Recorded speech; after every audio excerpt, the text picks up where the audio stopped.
हाय hello. तो good morning all of you, मेरे प्यारे मित्रों, मेरे प्यारे दोस्तों।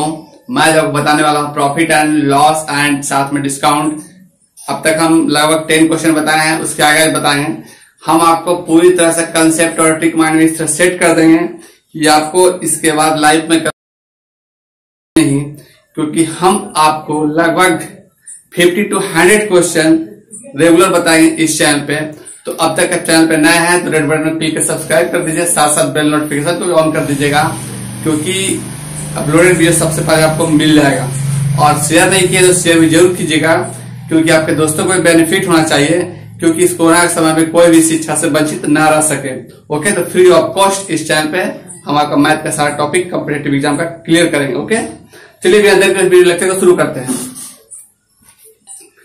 चलिए देखते हैं। आज हम लोग सबसे पहले कुछ छोटा छोटा पॉइंट्स देख लेते हैं। कुछ जो है इंग्लिश मीडियम और हिंदी मीडियम जो लैंग्वेज का प्रॉब्लम होता है, किसी ने कमेंट किया कि सर हमको प्रॉब्लम होता है लैंग्वेज को लेकर के।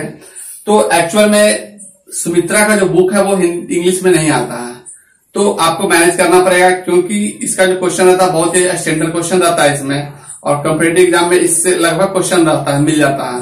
तो जिसके कारण हमको ये बुक्स को बताना पड़ रहा है, और आपको इंग्लिश वर्जन में इसका बुक नहीं मिलता है। ठीक है, तो कुछ पॉइंट है जो कि आप देख लीजिए और आपको कभी डाउट नहीं होगा, क्योंकि इंग्लिश और हिंदी तो है तो मदर टंग ही है यहाँ का, इंडिया का, तो आसानी से क्लियर हो जाएगा। तो ऐसा कुछ डरने की बात नहीं कि इंग्लिश कैसे पढ़ेंगे, हिंदी कैसे है। तो मैथ्स में हिंदी इंग्लिश लैंग्वेज मायने नहीं रखता है। बस छोटा छोटा पॉइंट देख लीजिए। ऐसे आपको देखिए, हम आपको कुछ कुछ पॉइंट लिख देते हैं, वो आपको क्लियर हो जाएगा। सबसे पहले आपको मिलेगा, आप पढ़े होंगे एमपी, क्योंकि परसेंटेज जो है डिस्काउंट इस चैप्टर में हम लोग देखेंगे, यानी कि लाभ हानि और डिस्काउंट यानी बट्टा या छूट जिसको बोलते हैं। तो लाभ यानी प्रॉफिट, लॉस एंड डिस्काउंट ये हम लोग देखेंगे आज। तो प्रॉफिट एंड लॉस और डिस्काउंट, इसमें जो छोटे छोटे जो पॉइंट आपको मिलेगा वो देखिए। सबसे पहले तो एमपी है। एमपी क्या है जी? एमपी का मतलब क्या होता है? एमपी का मतलब होता है मार्क प्राइस। ठीक है, मार्क प्राइस होता है, ये आपको इंग्लिश में मिलेगा। जो कि आप लोगों ने अगर इंग्लिश मीडियम के बच्चे होंगे तो वो लोग पढ़े होंगे, लेकिन हिंदी में इसको क्या बोलते हैं? हिंदी में इसको बोलते हैं हम लोग, देखिए इसका हिंदी मीनिंग होता है अंकित मूल। अंकित मूल होता है, ठीक है, ये हिंदी में होता है। अंकित मूल भी बोल सकते हैं, या फिर इसको सूची मूल भी बोल सकते हैं। दूसरा नाम है या सूची मूल, ये भी बोलते हैं। ओके, तो आई होप आपको ये समझ में आ गया होगा कि कहीं भी अगर हम मार्क प्राइस लिखेंगे अंकित मूल बोलेंगे, या उसको हम सूची मूल कहेंगे। ठीक है, अब इसके बाद आता है मेरा सीपी का। आप जानते हैं, मैं सीपी भी जानते हूं। ठीक है, कॉस्ट प्राइस। ठीक है, तो ये कॉस्ट प्राइस है, ये तो हिंदी में हो गया। इंग्लिश में, हिंदी में इंग्लिश में हो गया ये। हिंदी में इसको क्या बोलते हैं? हिंदी में इसको बोलते हैं क्रय मूल्य। ओके, क्रय मूल्य इसको हिंदी में बोलते हैं। अब देखिए, ये जो सीपी का हो गया। इसके बाद देखते हैं सेलिंग प्राइस, क्योंकि आपको जो हम क्वेश्चन बताएंगे, क्वेश्चन में लिखा हुआ रहेगा क्रय मूल्य लिखा हुआ रहेगा, अंकित मूल्य लिखा हुआ रहेगा, सूची मूल्य लिखा हुआ रहेगा। तो इसको आप लोग साइड में, अगर इंग्लिश मीडियम का स्टूडेंट होंगे तो वो नोट कर लीजिएगा, क्योंकि जो ये टर्म है वो हिंदी और इंग्लिश कंफ्यूजन नहीं होगा। क्योंकि आज के बाद आपको मैथ में लैंग्वेज से प्रॉब्लम नहीं होगा मेरे साथ में। अगर इस चैनल पे लगातार बने हुए हैं तो आपको लैंग्वेज को लेकर के प्रॉब्लम नहीं हम होने देंगे। सबसे पहले देखिए सीपी है, यानी कॉस्ट प्राइस जो क्रय मूल्य। अब देखिए इसके बाद है सेलिंग प्राइस, जिसको बोलता है एसपी। एसपी का मतलब होता है, आप लोग जानते हैं, सेलिंग प्राइस। ठीक है, सेलिंग प्राइस। और सेलिंग प्राइस को आप लोग अच्छी तरह से जानते हैं, इसको बोलते हैं विक्रय मूल्य। विक्रय मूल्य का मतलब बेचने वाला, तो आप लोग जानते हैं अच्छी तरह से। तो ये जो वर्ड है हिंदी में इसमें लिखा हुआ रहेगा विक्रय मूल्य। विक्रय मूल्य का मतलब होता है क्या भाई? सेलिंग प्राइस, यानी इसको हम लोग एसपी बोलेंगे। ऐसे तो वर्ड हम लोग यही वाला लिखने वाले हैं। हम जितना वर्ड यूज करेंगे इंग्लिश वाले यूज करेंगे। आप लोग दोनों समझ लीजिएगा कि आखिर दोनों का मीनिंग क्या होता है। इसको अलग कॉपी में आप लोग नोट कर लीजिएगा कि वर्ड जो है कंफ्यूजन आप लोग को नहीं हो। अब इसके बाद देखिए, ये तो हो गया। अब इसके बाद आप लोग आते हैं परसेंटेज, यानी कि लिखा हुआ जो है इसको क्या बोलते हैं? परसेंटेज बोलते हैं। परसेंटेज, इस परसेंटेज को यानी कि हिंदी में बोलते हैं प्रतिशत। ओके, हिंदी में इसको क्या बोलते हैं? प्रतिशत, परसेंटेज का मतलब। अब इसके बाद देखिए, अगर मेरा प्रॉफिट होता है, जैसे प्रॉफिट को क्या बोलते हैं? प्रॉफिट को हम लोग बोलते हैं लाभ, ठीक है। प्रॉफिट को हम लोग लाभ बोलते हैं। लॉस को क्या बोलेंगे? लॉस को बोलेंगे हानि, ओके, हिंदी में, ओके। अब इसके बाद देखिए, अगर आपका छूट रहे, जैसे कि आपका डिस्काउंट रहे, डिस्काउंट, डिस्काउंट को हम लोग क्या बोलेंगे? डिस्काउंट को या तो छूट बोलेंगे या फिर बट्टा बोलेंगे, ठीक है, बट्टा बोलेंगे। डिस्काउंट को हम लोग छूट या बट्टा कहेंगे। ये छोटा छोटा जो वर्ड है आपको इसमें यूज होता है, ठीक है। तो आई होप आपको ये सब आप लोग नोट कर लीजिएगा। ये जो छोटा छोटा जो वर्ड है कंफ्यूजन वाला, वो नोट कर लीजिएगा, आपको डाउट नहीं होगा। चलिए हम लेते हैं पहला क्वेश्चन, आपको बताते हैं, इसको आप लोग नोट कर लीजिए। पहले देखिए क्वेश्चन नंबर 11। अब तक आप क्वेश्चन नंबर 10 तक देख चुके हैं। अब देखिए क्वेश्चन नंबर 11 में क्या है। यदि एक डीलर किसी वस्तु को अंकित मूल्य पर 10% छूट देने के बाद 5% का लाभ चाहता हो तो उसके क्रय मूल्य को कितना प्रतिशत बढ़ाकर अंकित मूल्य पर तय करना चाहिए? ये क्वेश्चन है, आपके स्क्रीन पर क्वेश्चन दिख रहा होगा, ठीक है।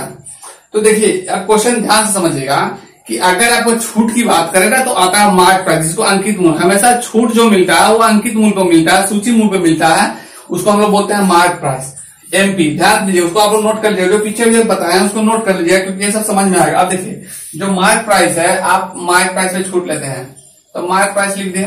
मार्क प्राइस में कितना छूट दे रहा है? अंकित मूल्य पर 10% का छूट दे रहा है। तो जब 10% का छूट देता है, 100 में से 10 घटाएंगे तो कितना होगा? 90, 90/100। देखिए क्वेश्चन आसानी से सॉल्व हो जाएगा। और 10% का जैसे ही छूट देता है, देने के बाद 5% का लाभ होता है। ध्यान दीजिए, 5% का लाभ होता है, और लाभ हमेशा किस पे होता है? ये सब नोट कर लीजिएगा। छूट हमेशा अंकित मूल्य पे मिलता है और लाभ हमेशा क्रय मूल्य पे मिलता है। ये आपको माइंड में सेट होना चाहिए। ध्यान से फिर से बोल दे रहे हैं, छूट जो डिस्काउंट जो मिलेगा हमेशा सूची मूल्य पे मिलेगा, अंकित मूल्य पे मिलेगा, जिसको हम लोग मार्क प्राइस बोलते हैं। और लाभ जो मिलेगा वो हमेशा क्रय मूल्य पे मिलेगा, ठीक है। लाभ होगा या हानि होगा वो क्रय मूल्य से होता है, ठीक है। ये सब आप नोट करके आप लोग साइड में अपना नोट कर लीजिएगा, उसको लिख लीजिएगा, क्योंकि जितना क्वेश्चन बनाएंगे ना सब में यही चीज आने वाला है, डरने की कोई बात नहीं है इसमें। चलिए, तो मार्क प्राइस में 10% जैसे ही छूट हुआ, उसके बाद 5% का लाभ कमाना चाहता हो, लाभ कमाना चाहता है 5% का, कितने परसेंट का? 5% का लाभ कमाना चाहता है। तो 5% का लाभ किससे कमाएगा? वो क्रय मूल्य पे कमाएगा। अब देखिए क्रय मूल्य तो लिखेंगे सीपी, कॉस्ट प्राइस, और कितना परसेंट का? 5% का लाभ कमाना चाहता है। तो लाभ कमाएगा तो बढ़ेगा, तो 5% बढ़ेगा तो कितना हो जाएगा? 100 में 105 हो जाएगा। 100 + 5 105/100। अब देखिए उसके बाद आपके क्वेश्चन आप देख रहे हैं, क्रय मूल्य को कितना प्रतिशत बढ़ाकर अंकित मूल्य तय करना चाहिए। तो अगर ऐसा कंडीशन है तो क्रय मूल्य को कितना परसेंट बढ़ाकर अंकित करेगा? तो चलिए यहां से देख लेते हैं, बहुत ही सिंपल है। सबसे पहले तो एक बार में खत्म हो जाएगा नीचे, ओके।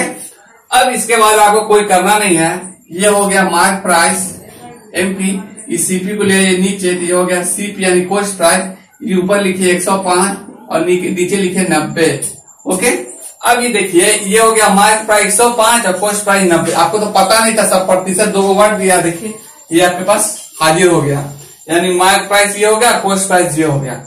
अब आपको उसके बाद क्या करना है कि आपको कितना प्रतिशत हमको मार्क प्राइस पे अंकित मूल्य करना चाहिए, कितना प्रतिशत पूछ रहा है। तो अभी दोनों को देखिए, प्रतिशत लाभ पूछा है, कितना परसेंट ज्यादा करेगा।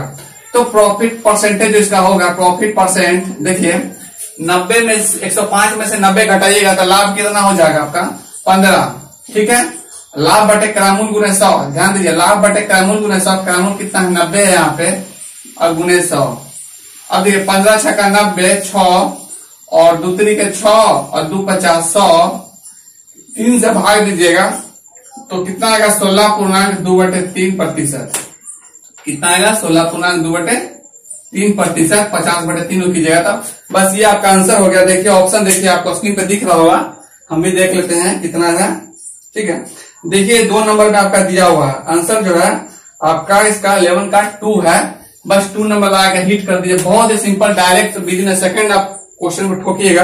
अब देखिए अगला क्वेश्चन लेते हैं, इसी तरह मजा आने वाला है इस चैनल पे, ओके। और अब तक चैनल पे नए हैं तो रेड बटन क्लिक कर सब्सक्राइब कर दीजिएगा और इसके पहले जो प्लेलिस्ट में वीडियो डाले हैं वो जरूर देखिए, क्योंकि उससे काफी नॉलेज आपको बढ़ेगा। ठीक है, क्वेश्चन आपको इस चैप्टर से रहता ही रहता है, छूटने का नाम नहीं लेगा अगर टोटल वीडियो देख लेते हैं तब। चलिए लेते हैं नेक्स्ट क्वेश्चन। अब जो क्वेश्चन है, ये क्वेश्चन नंबर आपका 12 है, आपको स्क्रीन पे दिख रहा होगा। Question number 12। अब देखिए इस क्वेश्चन में बहुत सिंपल है। देखिए वेंकट 20 दर्जन खिलौने 375 रुपए प्रति दर्जन की दर से खरीदता है तथा प्रत्येक खिलौने को 33 रुपए की दर से बेच दिया तो उसका प्रतिशत लाभ क्या होगा। अब यहाँ पे क्वेश्चन जो है बहुत ही सिंपल है, आपको यहाँ से ध्यान देना है कि 20 दर्जन खिलौना 375 रुपए प्रति दर्जन हिसाब से वो खरीदता है मतलब क्या, क्रय कर रहा है, क्रय मतलब होता है खरीदना, यानी सीपी हो गया। ठीक है, यानी 12 खिलौने को देखिए 12 टॉयज, एक दर्जन में 12 होता है ना, एक दर्जन में 12 होता है। हमको दर्जन लिखा हो, 12 लिखा हो नहीं है, एक दर्जन। आपको माइंड में अपने आप सोचना है एक दर्जन में 12 खिलौना होता है, ये सब डायरेक्ट करना आपको, कर लिखने का हमको सिर्फ समझा रहे हैं। को कितने रुपए में खरीदता है, 375 रुपए में। 375 रुपए में एक तो एक खिलौने का मूल्य कितना हो जाएगा, एक खिलौने का सीपी जो होगा, एक खिलौने का सीपी जो निकालना है यहाँ पे देखिए 375/12। ओके, तो मेन पर्पस इसको निकालने का यही है, क्योंकि आगे का जो क्वेश्चन है देखिए इसमें ध्यान से देखिएगा, इसमें पूछा लाभ प्रतिशत क्या होगा। ठीक है, तो आपको प्रतिशत उसका प्रतिशत लाभ क्या होगा, प्रतिशत लाभ आपको क्वेश्चन में पूछ रहा, तो प्रतिशत लाभ ज्ञात करने के लिए आपको ये करना पड़ेगा। अब इसको 12 से भाग दीजिए, तो 12 से भाग दीजिएगा तो 12 तिया का 36, 3 और यहाँ पे बचेगा 1, तो 1 पर 5 15, तो 12 का 12 पॉइंट डालिए, 3 पर 29 यहाँ पे देखिए। ठीक है, तो यहाँ पे देखिए 12 तिया 36, 3 1 पर 5 15। ठीक है, 12 का 12, फिर बचेगा 3।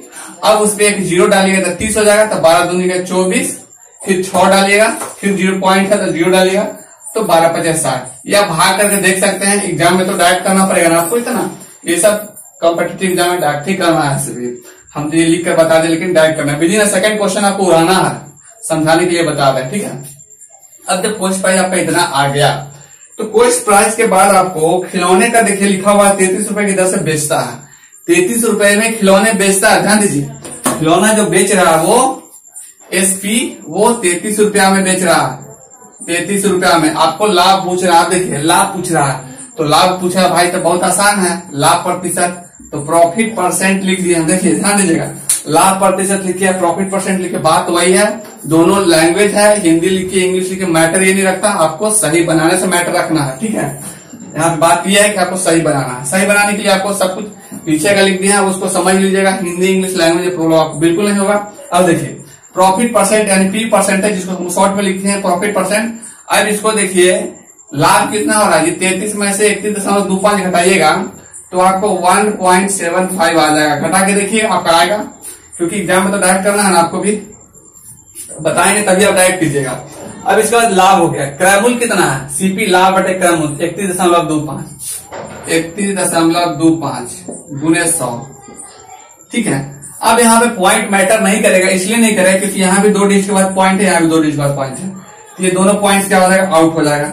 ठीक है, ये आपका दोनों पॉइंट यहाँ से आउट हो गया। ओके, अब इसके बाद आपको करना है क्या कि 25 का तो पहाड़ा याद होगा, अगर नहीं होगा तो गुण 5 से काटिएगा, 25 से 75 से। और देखिए 25 से कम 25, 1 6 2 62, 25 दूरी 50, 12 बचेगा तो 125 125 हो गया, तो 25 50 से इतना आ गया। ठीक है, 125। अब इसके बाद 100 है तो 25 चौके 100 और 25 बचे 25 से 28 बटे कितना आ गया 5। अब इसको आप लगाइए भाग, तो जैसे ही भाग लगाइएगा तो 5 25, 3 बचेगा दशमलव डालिए, 0 डालिएगा जैसे ही तो 30 हो जाएगा, तो 5 6 30, यानी कि इतना प्रतिशत आ गया। आप देखिए, आपको आंसर देखिए, आंसर ढूंढ लीजिए, ऑप्शन में आपका स्क्रीन पे दिख रहा होगा। देखिए आपको 2 नंबर ऑप्शन है। ठीक है, आपको देखिए 5.6 2 नंबर आपको स्क्रीन पे ऑप्शन दिख रहा होगा, बस इसको 2 नंबर ऑप्शन लगा के हिट कर दीजिए, आंसर सही है। तो इस तरह का क्वेश्चन हम आपको बताएंगे और बहुत ही मजा आने वाला है, सारा टॉपिक का कंसेप्ट और ट्रिक दोनों रहेगा। अब देखिए जो 13 नंबर क्वेश्चन लेंगे, मजा आ जाएगा अभी। ठीक है, देखिए ये रहा स्क्रीन पे आपका क्वेश्चन नंबर 13। अब देखिए जो 13 नंबर क्वेश्चन जो हम बता रहे हैं अभी, ये हम पहले आप कंसेप्ट बता चुके हैं, अगर वीडियो नहीं देखोगे तो प्ले लिस्ट में जाकर के ट्रिक वाला वीडियो में जरूर देखिएगा, ठीक है। प्रॉफिट लॉस एंड डिस्काउंट वाला में चैप्टर में डाले हैं, तो आपको अगर नहीं देखे तो प्ले लिस्ट में जाकर जरूर देखिएगा, क्योंकि अगर देखिएगा तभी समझ में आएगा। देखिए डायरेक्ट कैसे बनता है क्वेश्चन, लिखा हुआ है कि 832 रुपए, और लड़का जो स्टूडेंट जो है, बच्चे जो है, इस तरह के क्वेश्चन अक्सर स्किप करते हैं एग्जाम में, तो स्किप आपको बिल्कुल नहीं करना है। क्वेश्चन पढ़ने में भले ही थोड़ा सा टफ लगे लेकिन आसान रहेगा। देखिए 832 रुपए में एक वस्तु को बेचने से प्राप्त लाभ 448 रुपए में उसी वस्तु को बेचने से हुई हानि के बराबर है, तो 50% लाभ है। प्राप्त करने के लिए उसका विक्रय मूल्य क्या होना चाहिए? अब ध्यान से देखिएगा, बहुत ही सिंपल है, लिख देते हैं। आपके स्क्रीन पे, आपको स्क्रीन पे क्वेश्चन दिख रहा होगा, देखिए यहाँ पे। सबसे पहले तो लाभ लेना है, अभी बताएं कि लाभ लेने के लिए हमको 50% का लाभ लेना है, तो लाभ लेने के लिए हमको क्रय मूल्य पता रहना चाहिए, और क्रय मूल्य इसमें दिया नहीं है।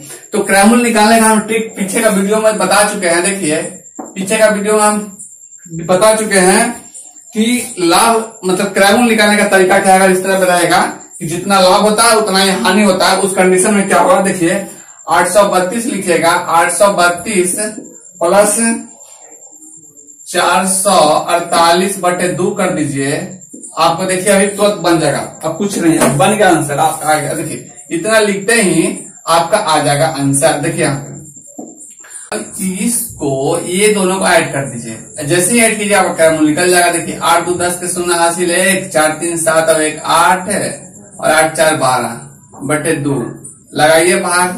जैसे ही बाहर लगाइए 2 6 के 12, 2 4 के 8 और 0, 640 रुपया क्रय मूल्य हो गया।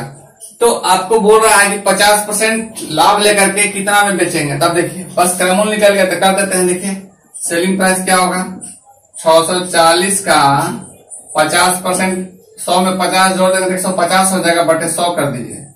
ये 2 0 2 0 यानी 1 0 खत्म हो गया। अब 15 से गुना कीजिए, 15 से 60 0 6 और 15 से 90 और 96, बस ये हो गया आंसर, ठीक है। 960 रुपया। देखिए आपको स्क्रीन पे दिख रहा होगा ऑप्शन, कितना नंबर में देख लीजिए, ठीक है। देखिए 960 जो है पहले नंबर में है, ठीक है। विक्रय मूल्य निकल गया, तो देखिए ये हो गया पहला नंबर में ऑप्शन, 1 नंबर, ओके। ये हो गया विक्रय मूल्य। आई होप आपको बहुत ही सिंपल वे में क्लियर हुआ होगा, क्योंकि देखिए ये जो है ना हम आपको डिटेल में भी। अब देखिए एक चीज और बताते हैं, अगर ये समझ में नहीं आया तो देखिए हम मेथड में बता देते हैं आपको। पीछे का वीडियो में ऑलरेडी बताए हैं, नहीं देखे हैं तो जाकर के प्ले लिस्ट में जरूर देखिएगा। ऐसे फिर भी हम थोड़ा सा कंसेप्ट आपको हिंट दे देते हैं। जितना लाभ होता है उतना ही हानि होता है। देखिए सीपी बराबर सीपी तो आप अच्छी तरह से जानते हैं, 832 है। देखिए 832 है, 832 माइनस एक्स बराबर 800, और फिर दूसरा है कितना 448, 448 प्लस एक्स, क्योंकि जितना लाभ हो रहा है उतना ही हानि हो रहा है। अभी देखिए ये जाएगा एक्स उधर तो कितना हो जाएगा 2x, ठीक है, और ये आएगा इधर। अब जितना जो एक्स का मान आएगा इस दोनों में से किसी में रख दीजिएगा, इधर लाइएगा तो रखिएगा तो घटा दीजिएगा, इधर रखिएगा तो जोड़ दीजिएगा, आपका क्रय मूल्य का मान निकल जाएगा और क्रय मूल्य का मान इतना आएगा। देखिए तो जैसे ही 2x कीजिएगा इधर लाइएगा, देखिए तो 832 में से 4 4 8 घटा दीजिए। अब देखिए जैसे ही घटाइएगा तो कितना आएगा, 12 में से 8 गया तो 4 हो जाएगा।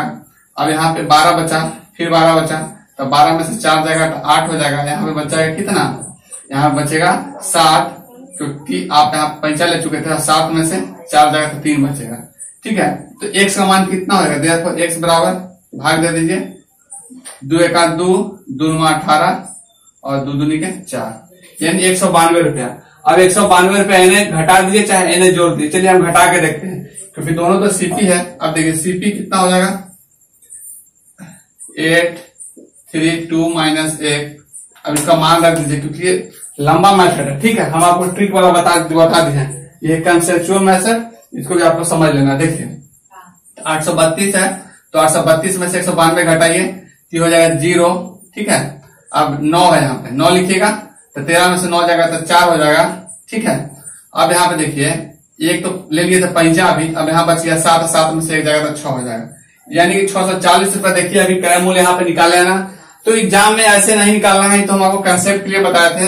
एग्जाम में ऐसे नहीं निकालना है, क्योंकि एग्जाम में आपको जल्दी बनाने के लिए इस मेथड का यूज करना पड़ेगा, जो हम आपको ट्रिक में बता चुके हैं। और पीछे का वीडियो में प्लेलिस्ट में ऐसे ही बहुत सारा आपका जो है ट्रिक से वीडियो पड़ा हुआ है, ठीक है। तो आप जाकर जरूर देखिएगा प्रॉफिट लॉस एंड डिस्काउंट का। प्रॉफिट लॉस अलग होगा, परसेंटेज अलग होगा, तो सारा वीडियो देखिएगा, आपको काफी फायदा होगा, बेनिफिट होगा। ओके, चलिए लेते हैं नेक्स्ट क्वेश्चन। ये स्क्रीन पे आपका क्वेश्चन नंबर 14 देखिए।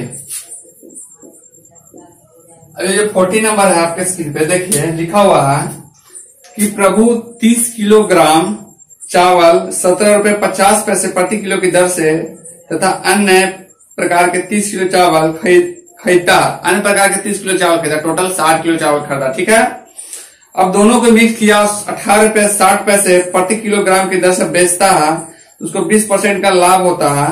ठीक है, तो दूसरे 30 किलोग्राम चावल का दर किस दर से खरीदा था। अब देखिए बहुत ही सिंपल है, देखिए एक लाइन में आपका बन जाएगा, मात्र एक लाइन आपको समझना है, कंसेप्ट आपका खत्म।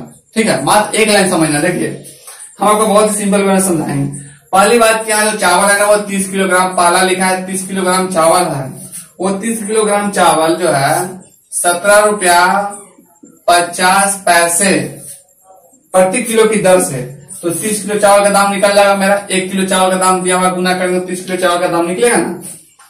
इसके बाद देखिए प्लस, इसके बाद बोल रहा है अन्य प्रकार के 30 किलो चावल जिसका मूल्य नहीं दिया हुआ, अन्य प्रकार के 30 किलो चावल का मूल्य नहीं दिया हुआ है, तब उसको लिख देते हैं 100 रुपया था। ठीक है, 100 रुपया लिख देते हैं, कुछ भी लिख सकते हैं, खरीदता है। अब इसके बाद देखिए, इसके बाद क्वेश्चन में लिखा हुआ था दोनों को मिलाकर वो 18 रुपए प्रति किलोग्राम की दर से बेचा है, तो 20% का लाभ होता है।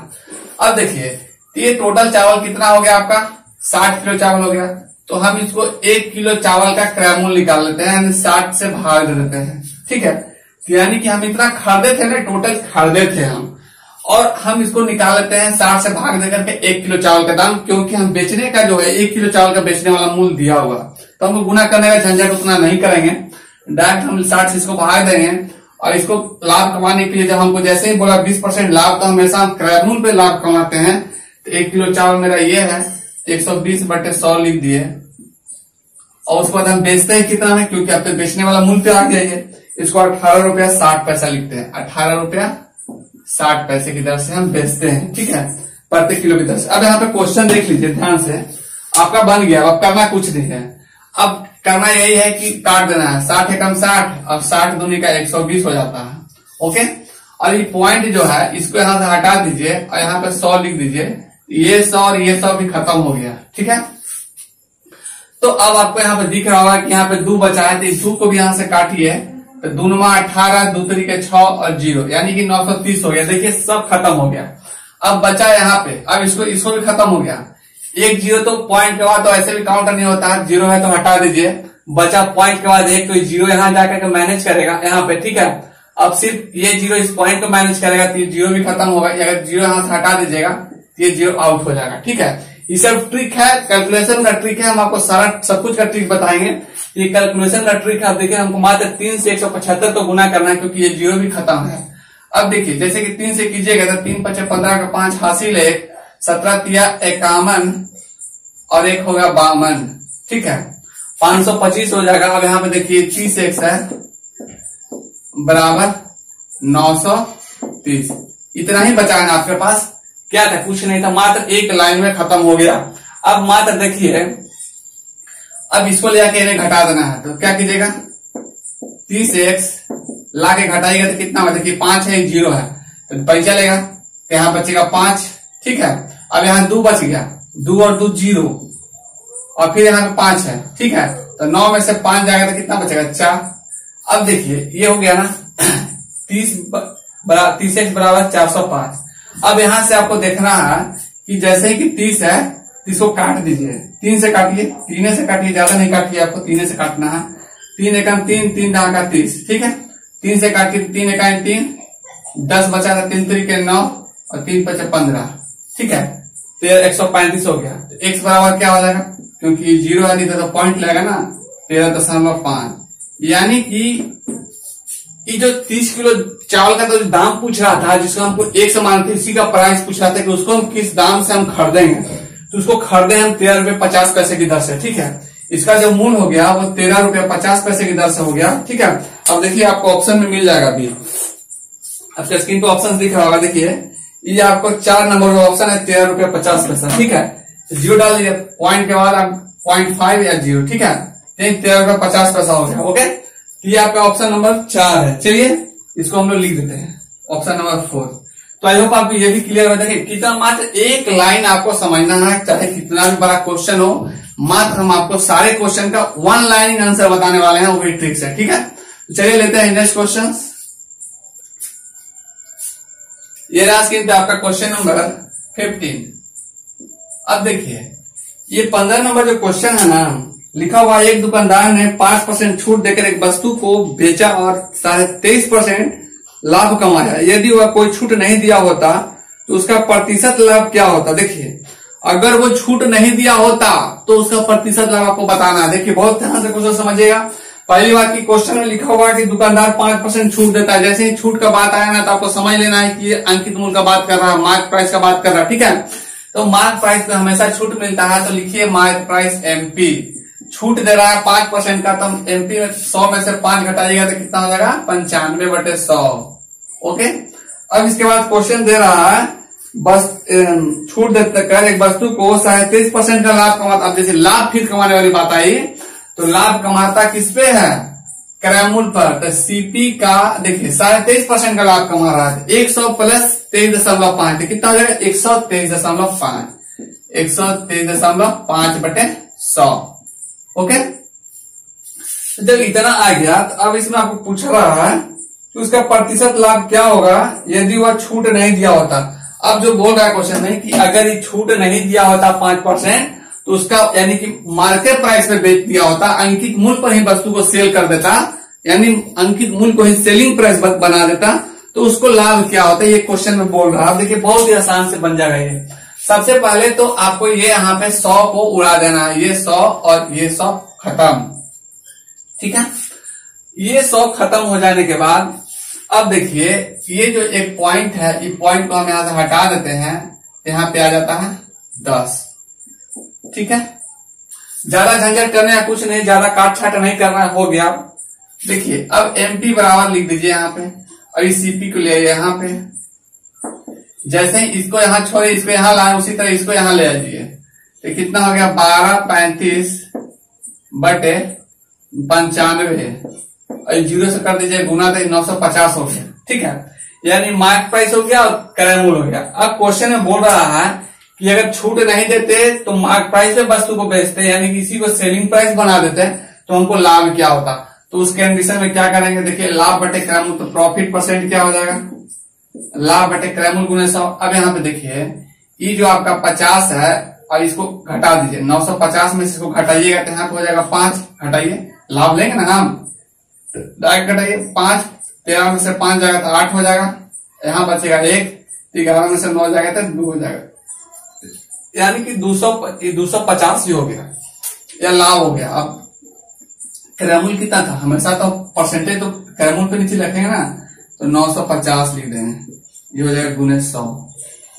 ठीक है, अब यहाँ ध्यान दीजिए, ध्यान देने बात यह है कि ये 0 कट जाएगा, 5 से भाग लगाएंगे तो 19 × 5 = 95, ये हो जाएगा 5 × 25, 3 × 5 = 35, 5 × 7 = 35, और 19 से कम 19, और 19 × 3 = 97, 3। ठीक है, तो 3 × 10 कितना हो जाएगा 30% हो जाएगा।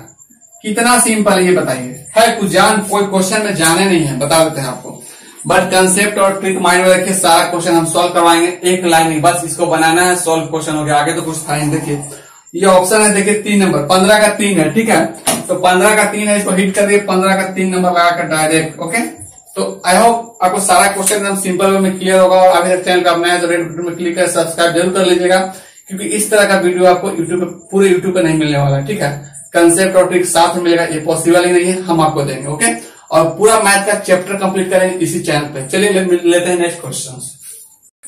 ये रहा आपका स्क्रीन पे क्वेश्चन नंबर 16। देखिए ये जो क्वेश्चन नंबर 16 है, ये भी बहुत सिंपल है। लिखा हुआ है कि एक दुकानदार ने एक टीवी सेट 8% के छूट के साथ 17,940 रुपए में बेचा और 19.6% लाभ अर्जित किया।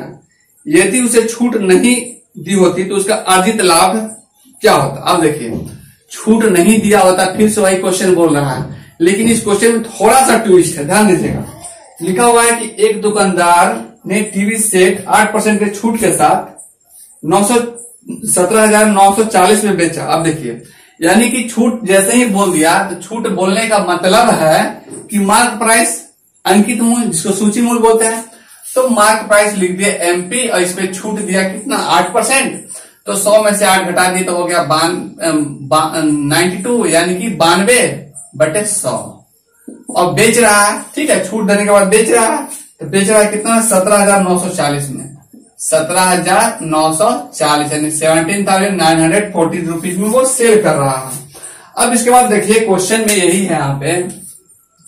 तो सबसे पहले तो ध्यान दीजिएगा कि अब इसको देखिए, ये 92 है, तो इसको 4 से डिवाइड कर दीजिए, इसको कटवाइए पहले।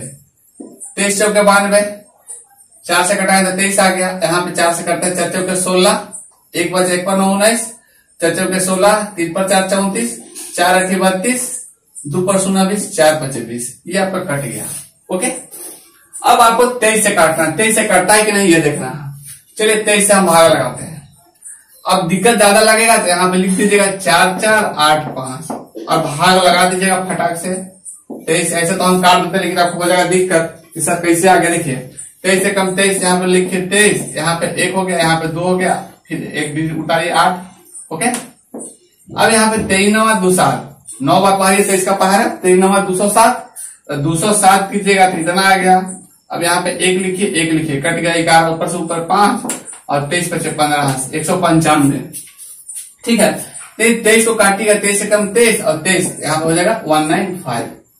तो मार्क प्राइस कितना हो जाएगा यहाँ पे, एमपी बराबर 195 और ये 2 जीरो इंटू होगा तो 2 जीरो आ गया। गुना करने में 100 से कोई दिक्कत नहीं, आसानी से उसके आगे 2 जीरो डाल दीजिए, हो जाएगा। ठीक है, ये मार्क प्राइस हो गया। अब क्वेश्चन में आगे बोल रहा है, ध्यान दीजिएगा, क्वेश्चन में आपका जो बोल रहा है आगे, उसके बाद बोल रहा है कि 19.6% लाभ अर्जित करता है। अब लाभ जो हमेशा होता है क्रय मूल्य पे होता है। अगर मान लेते हैं 17,940 में बेचता है तो उसको लाभ होता है कितना, 19.6% का। तो लाभ जो होता है ना वो हमेशा क्रय मूल्य पे होता है। तो हम लिखेंगे सीपी, लाभ कितना होता है, 19.6% होता है। तो 100 में 19.6 ऐड कीजिएगा तो 119.6/100 बराबर कितना आ जाएगा, 17,940। ठीक है, अब बोलिएगा सर दोनों एक ही का लिख दिए, क्योंकि क्वेश्चन का डिमांड है दोनों एक लिखने का। क्योंकि ये है सेलिंग प्राइस, ये भी सेलिंग प्राइस है। जब मार्क प्राइस में छूट देता है तब सेलिंग प्राइस बनता है, और जब क्रय मूल्य में हम जब लाभ लेते हैं तब वो सेलिंग प्राइस बनता है। बात दोनों एक ही यहाँ पे हो रहा है। तो यहाँ पे देखिए, इसके बाद क्वेश्चन को अब देखिए, हमको क्रय मूल्य निकालना है। उसके बाद क्वेश्चन बोल रहा है, क्या बोल रहा है, यदि वो छूट नहीं दिया होता तो उसका लाभ अर्जित कीजिए। तो छूट नहीं दिया होता तो हम अगर वस्तु को मार्क प्राइस से बेच देते तो लाभ क्या होता, देखिए। तो पहले हम सीपी निकालते हैं। ठीक है, सीपी निकालते हैं। पहले तो हम मार्क प्राइस निकाल लिए, अब हम सीपी निकालते हैं।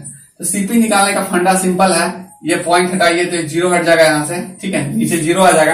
अब इसको आप 4 से कटवा दीजिए। ठीक है, 4 से कटवाइएगा इसको।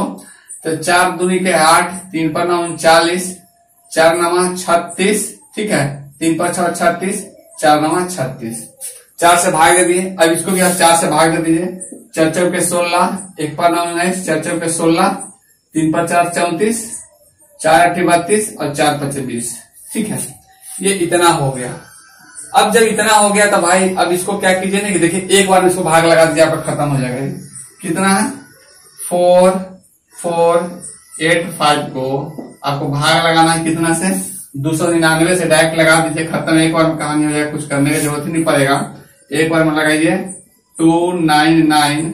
यहाँ पे आपका हो गया कितना, 18 में से 9 जाएगा तो 9 हो जाएगा, यहाँ पे 3 बचेगा, 13 में से 9 जाएगा तो 4 बचेगा, यहाँ पे 1 हो जाएगा। ठीक है, अब ऊपर से उतारिए 5, लिख दीजिए 5।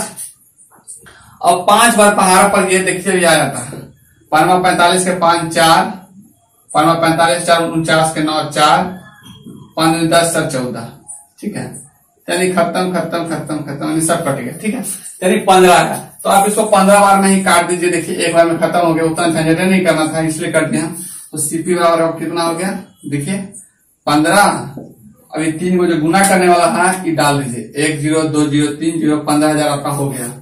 यानी मार्क, अब वस्तु को हम मार्क प्राइस पे बेचते तो हमको लाभ पूछा था। प्रॉफिट परसेंट पूछने के लिए देखिए, प्रॉफिट परसेंट जैसे ही पूछेगा तो लाभ बटे क्रयमूल्य गुणे 100, तो 15,000 में से इसको घटा दीजिएगा तो कितना हो जाएगा, 15,000 19,500 में से घटाइएगा तो 4,500 होगा। ठीक है, 4,500 यानी 4500 होगा। लाभ बटे क्रयमूल्य कितना है, 15,000 है, 15 पे 3 शून्य है, गुणे 100 कर दीजिए। देखिए आपका भी आ गया। अब ये 2 जीरो ध्यान दीजिएगा, ध्यान यहाँ पे दीजिए, ये 1 शून्य, ये 1 शून्य, ये 1 शून्य, 1 शून्य यहाँ खत्म हो गया, ये 0 और ये 0 खत्म, 15 कम 15, 15 3 का 45, 3 हो गया, यानी 3 और 10, 3 कितना हो गया, 30 हो गया। तो 30% आपका आंसर हो गया। ठीक है, ये हो गया आपका आंसर। तो यानी कि कहने का मतलब है कि बहुत ही सिंपल क्वेश्चन रहता है और थोड़ा सा ध्यान नहीं दीजिएगा तो क्वेश्चन हो जाएगा एग्जाम में स्किप। तो वीडियो को अब तक लाइक और सब्सक्राइब नहीं किए हैं तो लाइक और सब्सक्राइब जरूर कर दीजिएगा, साथ साथ अपने दोस्तों को शेयर जरूर कीजिएगा, क्योंकि इसी तरह हम आपको वीडियो बताते रहेंगे। ठीक है, वीडियो लेक्चर आपके लिए लाते रहेंगे, क्योंकि क्वेश्चन में कहीं भी आपको डाउट ना हो। ओके, चलिए मिलते हैं नेक्स्ट क्लास में, तब तक के लिए थैंक यू।